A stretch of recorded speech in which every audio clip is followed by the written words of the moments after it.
everybody, welcome back to another episode of In the Trenches with Your TC. Today, we have Jazzy Jeff. He's actually amazing, one of our top coordinators that all of our clients love. You probably have more 5-star reviews than any of our other coordinators. And typically, I think a lot of people think transaction coordinators are like women, but we're not all women. Not all. No, we have a couple of guys that are actually amazing. So wanted to bring you back here today because I know you've got some really cool stories, and I think it's very valuable for people who are watching this or people who follow me or our company to really see some of the really day-to-day type stuff of the things that are happening and not just listening to me and my nonsense. So I appreciate you coming back here.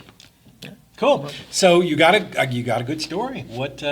Tell me kind of how it started. You sit at the desk, your file pops up, and how does it go? Well, first off, you ask for case studies and things like that, and nothing ever comes to mind anymore because everything seems to be commonplace. So nothing's like really a big surprise. It's just the thing that we do every day. Yes. Yeah. But on this one, it was a file that came to me, and it was going to probate because the underwriter was unwilling to underwrite the deal because a power of attorney was used to self-gift a property to the power of attorney holder. Okay, so let's break down a couple of things. The underwriter is the person at the title company or behind the title company who's going to insure the deal, right? So that they can get title insurance, so that the buyer is protected and all of that type of stuff. So, do you remember what state this one was in? Florida. Okay. Where our client, the wholesaler, were they in Florida or were they somewhere else? They were actually out of Alabama. Okay. So we got a property in Florida, wholesaler in Alabama, working remote. What type of deal was it? It was a novation. Okay, cool. So we got a seller in Florida, wholesaler, investor client in Alabama, an agent and a buyer, and probably a mortgage company in there. A lot of moving parts, a lot of people. All right, cool. So the client novated it, had an agent, got a buyer.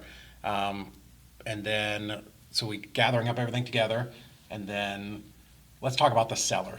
That's where you're at. I didn't mean to interrupt you. So, seller, go ahead. Tell me that story. The seller was actually the grandson of the original owner. Okay. And he had a POA from before the grandfather was deceased. Okay. So that meant he could act, the power of attorney meant he can act on behalf of his grandfather. Right. And before granddad dies, he transfers it to himself. Correct. And that doesn't feel shady at all. No, not at all. and that's actually when the deal was sent to us, it was already in the notes was that the underwriter won't underwrite this. It says it has to be probated. So that was the starting place. That was where we began. Right. Was this an existing client or somebody new? That's an existing client. Okay, cool.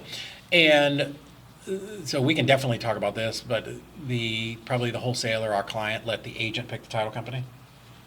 Yes. Yeah. How does that normally work? Not too good. Not too great, right? We always talk about that, making sure that we always want to control the deal for you, right? Because I think it has a higher likelihood of actually going through and getting closed, right? Right. Cool. So the agent for the buyer picks the title company, and it's already been looked at, and they're like, nope, we're not doing this, right?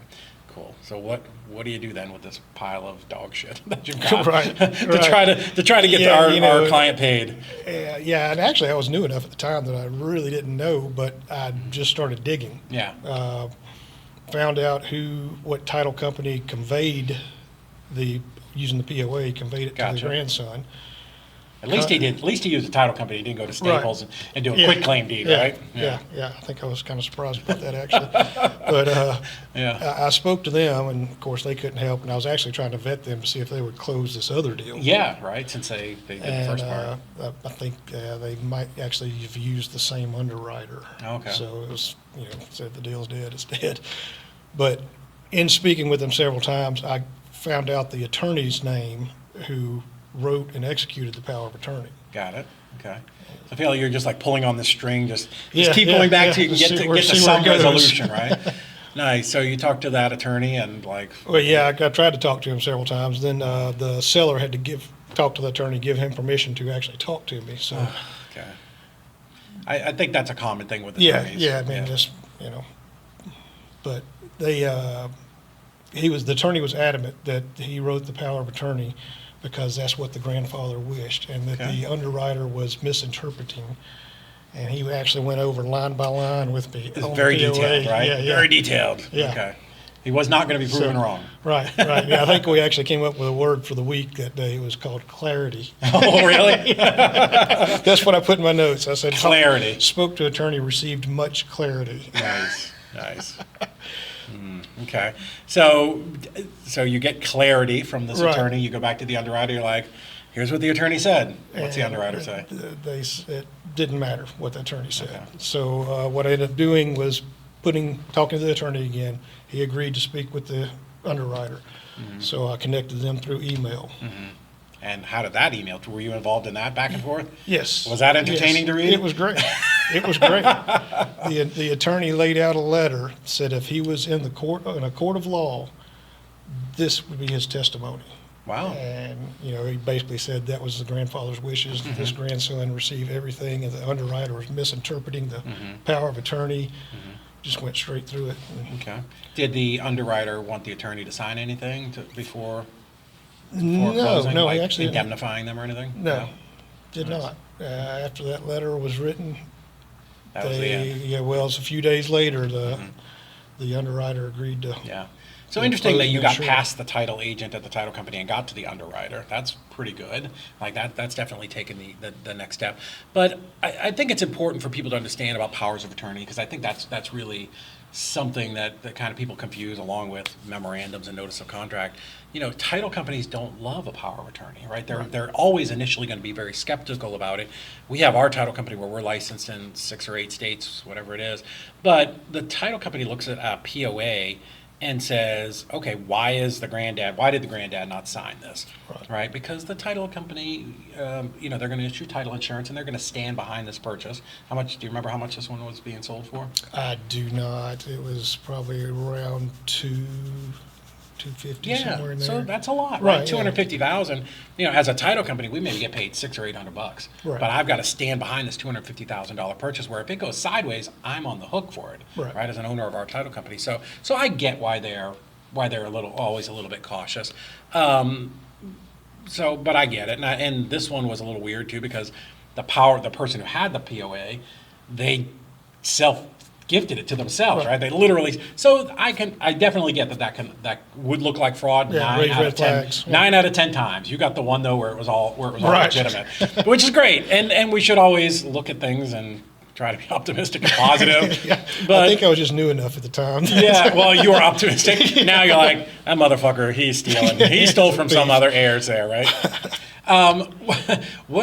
That's an interesting thing, because I feel like we see this a lot, right? With our coordinators are doing 8,000 files. What are some of the other weird kind of hokey things where you're like, I don't know about this, man. We better double check and dig in.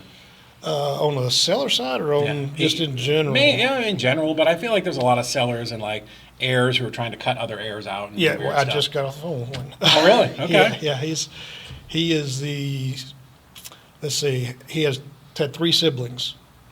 They're all deceased.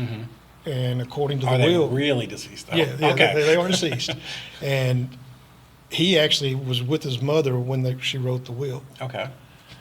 But he apparently didn't understand it because he thought he was supposed to get everything if his siblings deceased. No, that's But not his the way the siblings law have works. kids, so there's 8 other heirs Oh, yeah. involved. And so I'm in discussion with him now because he just didn't want to go through with locating everyone Yeah. and didn't want to give them all of their part because he's taken care of this property Yeah, all that's these not the way it years. works. And that's what I keep explaining to him. I said, well, the way the will is worded, Yeah. I mean, you got to follow it by the law. Yeah. And those other heirs, each one of them is, receives the Beneficiary. 25%. They're beneficiaries. Yeah. Yeah. They split their Parents. parents' portion. Yeah. Yeah. Yeah. That's this is why probate deals are so difficult. I don't think that most wholesalers who are starting, they understand. They're like, oh, I'm going to go after dead people's stuff, right? It's Right. going to be great because people just want to get rid of the house, and I can get it for a really good deal and I can help them, which is great. It's fantastic. However, this is what Right. you're dealing with, right? Right. I've heard you guys out there talk about, my God, does this client just stand outside a funeral home and hand out Right. these cards? like you bring us the biggest mess, but that's what we do, right? This is the stuff that we do all the time. So we finally got that one done. What did our client make on that roughly? On which one? The probate one, the one with the attorney and the underwriter and all of that. Oh, it was around 30 something thousand. Nice, nice. Well, great job on that. Do you think the client would have closed that without you? Probably not. Probably not. Well, I can tell you as a wholesaler, I've done a ton of deals that a lot of those would pop up and I'm like, okay, yeah, I'll get back to it. I'll work on it. And it would just sort of sit on the side, and eventually Right. it would just die because I would just go on to the easier deals. So this is one of the things when I'm talking to people, like, this is the stuff that a transaction coordinator does, is not only like I don't have to do all of that stuff, calling the underwriter and the attorney and sitting on the phone for like, how many hours were you on the phone for that There's deal? no telling. There's no telling. I don't. Yeah. I don't keep up with phone time. No, anymore. it would probably depress you, Right. right? We're not attorneys. We're not clocking you in. But that would have been time that investor would have had Right. to do, and that takes them out of doing the thing that they're supposed to do and the thing that they're great at, which is talking to sellers and finding wacky deals. So so kudos to you and the team out there for doing all of that type of stuff. Love that. So how long have you been with ezREIclosings? Year. It's been a while, right? Yeah, over a year and 3, 4, 5 months. How many files do you think you've handled in a year? Handled? Mm-hmm. 400 maybe. 400? I'm not sure. Somewhere in there. That's a ton. Maybe more than that. That's a ton of experience. What did you do before this? Oh, several things. I've owned several businesses. Mm-hmm. The last thing I was doing was home inspections. Oh, okay. So I was a licensed home inspector here in Nice. Tennessee. Got tired of crawling under houses, and Yeah, I refused to crawl under another one. I always say to people, like, I've gone into some of those crawl spaces where it's like the concrete berm and then the window, and I'm like wedged in there, and I am too big to be doing that. Like, I tell people, like, I get stuck like Winnie the Pooh. Like, you just see my legs kicking. It's not going to be pretty. Yeah. So what made you go, I'm going to answer this job ad for a transaction coordinator? I don't know, but when I came in for the interview, I was like, man, this is extremely interesting. Yeah. I mean, it's right in my wheelhouse. Everything I've done has basically had to do with real estate one way or another. Mm-hmm. I owned a cabinetry company and did Yeah. multifamily, and well, I used to own a furniture store. Yeah. So furniture for the home. So, Yeah. but one way or another. Oh, you've always been in this world somehow. Yeah. One way or another in college, I did construction, of course. Yeah. I think most people do. But I don't know. Just hearing about it when I interviewed, Yeah. and I was just floored. Didn't know this industry even existed. I mean, That's what I tell this people. piece of the industry Yeah, ever existed. yeah, we're that 30% of the industry. We're kind of like behind the curtain at the Wizard of Right, Oz. right. Like nobody sees it, but it's happening. Like there's Yeah. stuff. So you come in, and training was took a little bit of time. Like when we started talking about assignments and novations and sub 2 and all these whack, we were Yeah, like, it's just, what in the world? What is all of this stuff? Most people are like, this is illegal. Like you can't do this, right? Because they don't understand. Right. Yeah. I don't remember ever thinking it was illegal. I just remember thinking, what the hell? It's a lot. It right? is a whole lot. Yeah, yeah, and I think it's a lot to get trained. You could definitely talk about what training was like, but I think people definitely underestimate how long it takes to get somebody up to speed and how much effort goes into training somebody to be a great transaction coordinator. Right. So, so how long did your training kind of go even before you started talking to people? Was it 2 weeks, 3 weeks, somewhere? Then you brought in very slowly Yeah. and simple little wholesale deals. And, Yeah, and then we just start or stacking it on. or self-purchase. I remember I had a lot of self-purchases Yeah. too. So, and then it builds from there. Yeah. Do you feel like things are starting to pick up? In the industry with investors, they're getting more and more properties. It seems like it is on my end. Yeah. What you don't need an exact number. What's like most of your deals? What are these clients profiting? What do you think? Usually over 10. A lot of them, 10 to 30. Wow, that's pretty good. You have a lot of them that are just smaller. They're assignments. They're, Mm-hmm. 1,500, Yeah. 1,600, but they're flipping them really quick. Yeah, nice. Any other deals that are kind of wacky that you could think of that stand out? I guess. Well, that stand out. I mean, like I mentioned before, everything's so used to crazy deals coming in now. I don't even think about it when I start working on them. Yeah. But I do remember one of my first ones had to do with probate. It had, I think it was 10 or 11 heirs, Oh my. and one of them was a lifer in prison. Oh, And I love prison people. I was all worked up. I was like, man, how am I going to get this done? And Yeah. I called the prison. They put me through to the prison librarian. Mm-hmm. Yeah. She's a notary. Yeah. And it's Every prison has one. a captive audience. Yeah. It was the easiest one I've had to schedule. I make this joke all the time. We love people in prison. You know why? Because we know exactly where they are. Exactly. There is no hunting for these people. Yeah. I just remember dreading it. And then when it happened, I was like, that's the easiest one I've ever scheduled. I know. It's wild. Yeah, but the multiple errors can be just crazy trying to track everybody down. For people out there who are maybe losing deals, because we know 50% of deals die, what are some things that, somebody who maybe is not our client yet might become our client tomorrow? What are some things that they can do today to, maybe on their acquisition side to just do better, have a better chance of closing these deals? Maybe a little more due diligence. Okay. What do you mean in due diligence? I mean, just try to get a little more background on the deal on the property. I had two that died just yesterday because they're both side unseen, which I understand. Yeah. But then when they went in to do their inspection, both of these deals had foundation damage, and the sellers weren't willing to negotiate. Really? More due diligence. Yeah. I mean, as far as probate and all that, I mean, that's going to be the type of deals they're going to get anyway, Right. probate and foreclosure and things like that. But yeah, I would agree with that, and that was something that we saw when we ran here, Nationwide Property Liquidators. Our acquisitions people would just be in such a hurry to get the contract signed that they wouldn't ask the deep questions. Hey, are the floors level, right? Or how's the kitchen? Kitchen's great. They take a picture and it's plywood cabinets with green countertop, green laminate, and a metal band around it. Well, yeah, it's great and functional, but your buyer's gonna have to put $30,000 into a new kitchen, so we need to account for that someplace, right? So that's what makes it hard to sell. Any other thing that when you talk about due diligence that they can be doing kind of better? Kind of better. I don't know. I'm not on that side. Yeah. I would have to. Things I guess maybe that pop up that you see where the clients, like our client or wholesalers, like, oh my God, I didn't know. Well, a lot of some things have to do with transparency too, Yeah. because I've had some where the seller had no idea, which I know that happens sometimes. No idea that they are actually trying to find a different buyer. I They're gotcha. either assigning. It's mostly on assignments. Novations I love, so Yeah. I mean, it's more transparent than the other deals. But any particular thing that I can think of is nothing's jumping out at me right now. You could probably say something, and I'd be like, oh, I know. yeah. Well, this is one thing that I tell people all the time is when I'm speaking to a group or on a Zoom or on stage, I say, guys, close your eyes. Think of the worst thing that's ever happened. Like the thing in your wholesaling business that makes you want to dig your eyeballs out. Thing that makes you want to quit wholesaling. That's a Tuesday for us, right? It's so Tuesday. commonplace you can't even pick out examples. That's how normal this is for us, right? Right. Because, our clients who are amazing, they're doing, just millions and millions of dollars every single month.